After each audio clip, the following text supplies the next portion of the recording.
When President Obama gives his major Middle East speech on Thursday, he's expected to announce American cash support for the revolutionary Arab states.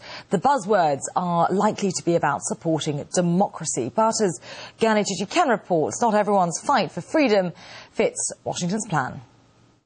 Words could be about democracy. Actions are about interests. As the wildfire of public rage spread throughout the Middle East and North Africa at the beginning of this year, analysts say America's foreign policy in the region has seen a major crisis. This has been the way policy has been formulated for 50 plus years out of this country, is that we try to look for somebody we'd like to see in power and back them. Washington's old policies could now be seen unfolding in Libya.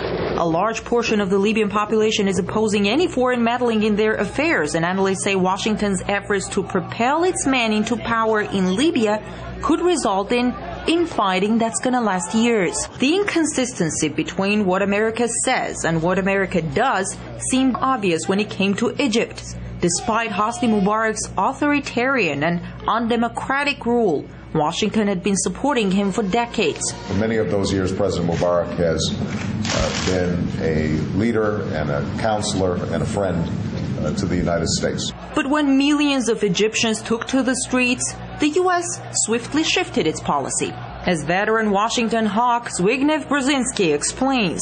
If we conclude, for example, that the street is going to win, there's no point butting our head against the wall in order to save a government that's doomed. On the other hand, if we are convinced that the street is going to fail, there's no point massively antagonizing the government with which we have to deal after whatever happens is over. In Yemen, where the president is heavily backed by the U.S., or in Bahrain, which hosts a major U.S. fleet, Washington was very careful not to undermine their leaders, although they too have violently cracked down on peaceful protesters. Meanwhile, in Iraq, people regularly protest against their U.S.-backed government, but it's rarely even mentioned here these days. In Saudi Arabia, one of the U.S. key allies in the region, scores of dissidents have been arrested. And the U.S. seems to be okay with all of that. But one state that is coming close to being on Washington's blacklist is Syria, Iran's closest ally in the region. There is strong condemnation of the Syrian leadership, and a White House source said the administration is close to declaring President Assad's rule there illegitimate. Action might follow. Syria is much more dangerous a situation than Libya as far as global issues are concerned.